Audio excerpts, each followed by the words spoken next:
Hi everyone, thanks for checking out another Eagle Eye video. Today we're going to look at another classic. It's already a classic and it has a reason, and that is this Japanese pocket rocket, the Subaru Impreza.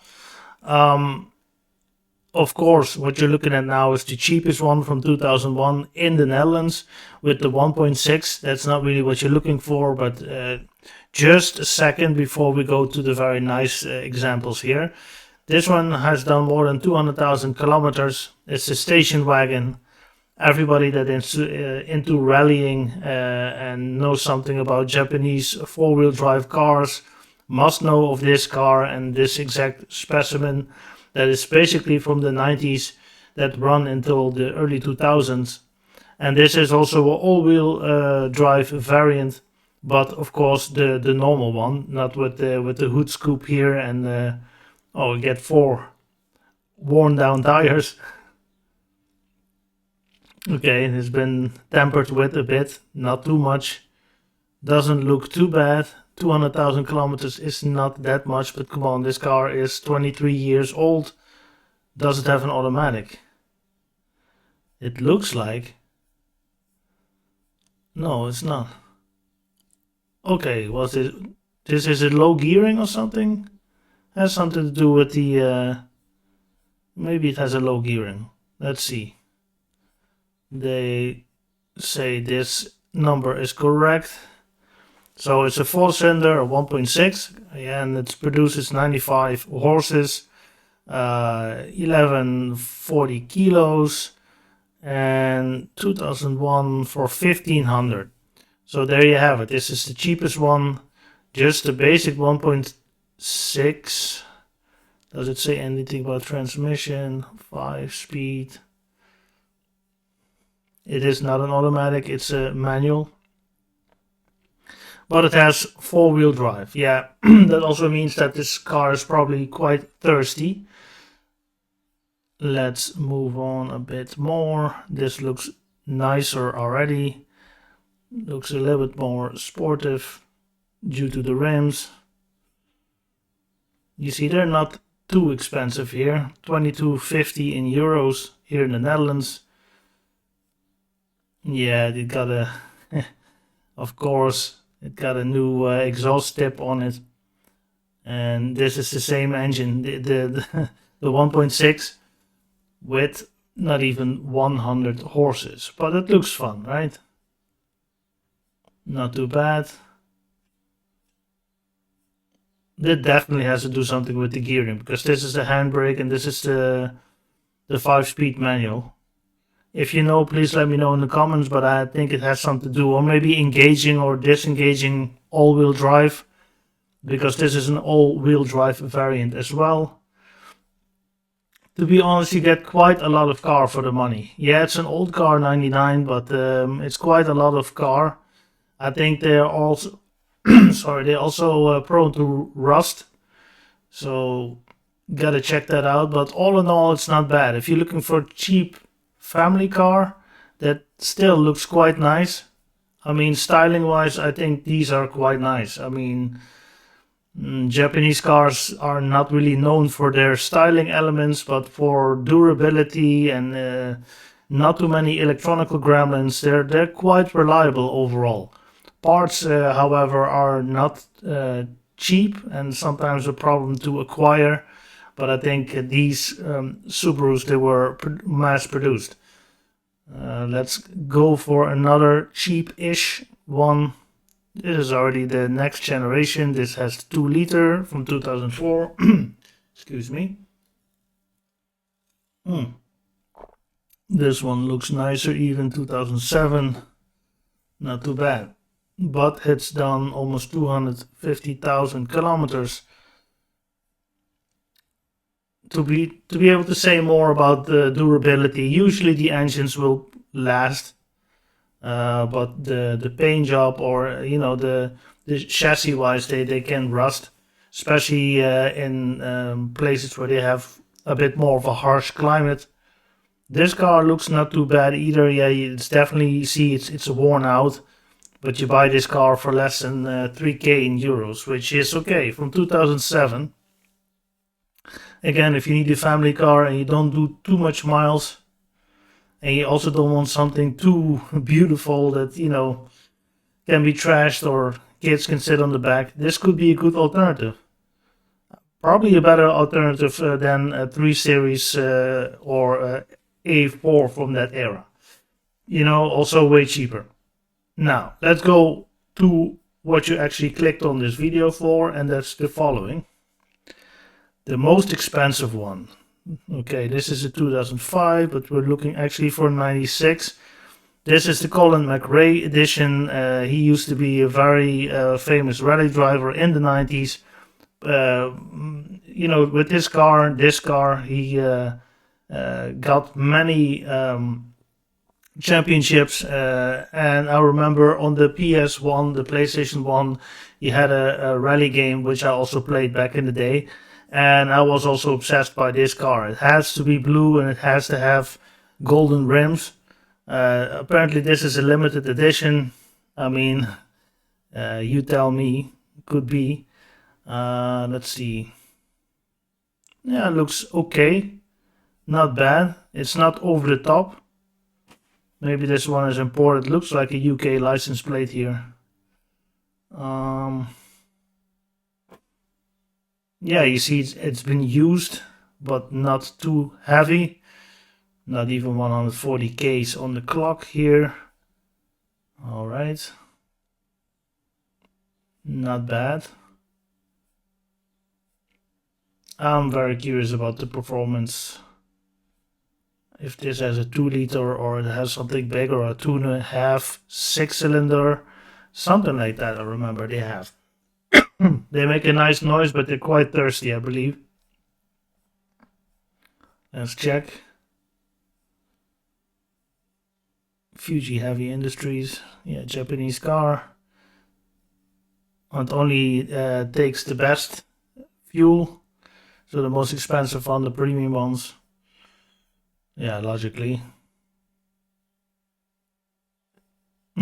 If in doubt, flat out. Yeah, he passed away in 2007. I think even from a helicopter crash or something. Yeah, I mean, these were the days, the 90s. And this is an icon of a car, and with everything, everybody gonna be nostalgic about those days. You're gonna pay extra. Is the car worth it? I'm not sure, but look at this one. This looks nice. And, you know, if I had enough space and a big garage and especially enough cash, I would add an Impreza to my fleet of cars, definitely. Let's see if we can go into specifications here. Let's go back. I want to see some specs. So a 2-liter GT all-wheel drive turbo special. So it is a 2-liter, but is it a 4-cylinder or is it a 6-cylinder? Let's see. It has 5 ratios. Has five. I say that the gearbox, the manual 5-speed. Yeah, there you have it. Okay, it hasn't been checked for the last almost 2 years. So it's not road legal at the moment, even if you want to buy it. It is a 4-cylinder with a turbo, pushing out 211 horses. And this car was from the 90s, I believe. Is that correct? Let me check. 96. Well, for 96, 211 horses from a 2-liter 4-cylinder with a turbo was quite nice. When you look at a B200 turbo from 2005, they push out close to 200 horses. But of course, that's like a mini MPV, and this is more of a sports-oriented car. But for the time, 96, I mean, that was quite a good number. So let's see what else we got. This is the most expensive one. Let's see. This is close to 60K. Hopefully we can see the car. Ah, yeah. So this is probably already track-oriented, track-focused, and you can buy it ready-made. There must be a lot of time that has gone into this car already. And you can buy it like this. In Dutch, this means as a car salesman. You see the names of the drivers on it. So this has been used, and I'm not sure what you're buying here, but it's already fully prepared for the track, and the only thing you need to do is put gas in it, make sure that the tires are good and the brakes, of course, and you're good to go. This is probably a tuned version from the 2-liter, but we will check the specs later. Digital cluster. Here we have another one. I'm very curious. This is not cheap. Let's see. And this has a 5-speed. Okay, now the overall performance went from 211 to 224 horses, 300 Newton meters, top speed of 332, 0 to 60 or 0 to 106 seconds. Yeah, okay, if you really admire that and you have some money to blow, I would say, but they say 50,000 kilometers, maybe they rebuilt the engine, and if those 50,000 kilometers are driven on the track, then the engine had a tough life, so you need to make sure what it is that you're buying.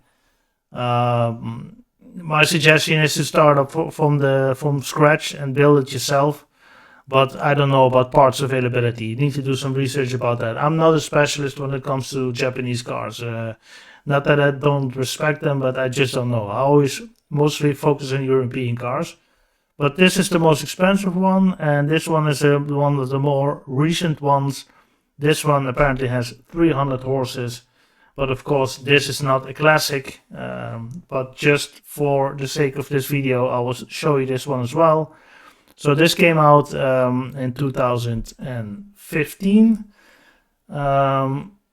So this is already 9 years ago. Please show me something. You see, it's all more up to date. Probably has a 6-speed gearbox. Hasn't done a lot of kilometers, to be honest.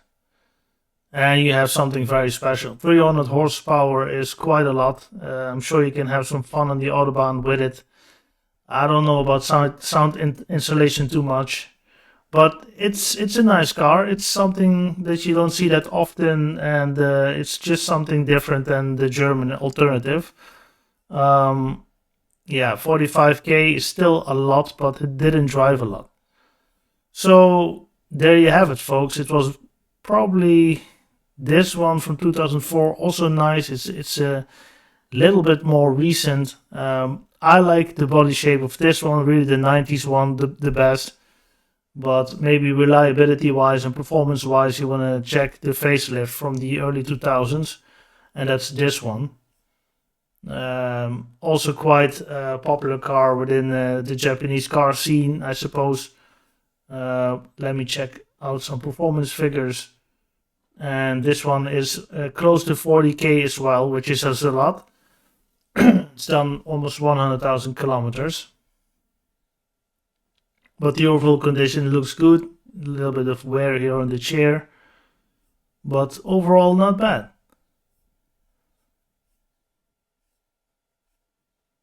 Yeah, with the big... This really reminds me of the Need for Speed and the Fast and the Furious times. You know, that was really those times. And that's exactly around the time that those movies came out and that the video game came out. This car came onto the market, and I'm sure lots of people that either watched the movie or played the video games were really into this car, and that's basically also how I got into this car. But it was never really on my wish list because I don't think it's... this is just a car for fun. Yeah, you can drive around in it as a daily, definitely, but this is just to have fun. To have road trips or an epic drives, definitely, but never on my wish list for as a daily. Let's just go a little bit more. This one now pushes out 300 horses, am I correct? I want to check. Well, it does have all the service history, which is vital for cars like this. I don't think so, so we're gonna go back and we're gonna go into the specifications. So 2004. Also an all-wheel drive. Let's see. 225 horsepower from a 2-liter 4-cylinder with a turbo. Capable of reaching speeds 230 plus. Yeah, I'm sure you're gonna have fun with it. It's not very heavy.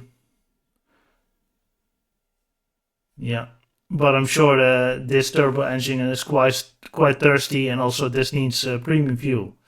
So I want to thank you for watching this video. Very soon we're gonna do another buying review again of a Volvo of some kind, and in August we will continue doing these kind of special type of cars. Hope you appreciate that and find them entertaining and informative. And if so, please subscribe to my channel. Thanks for watching.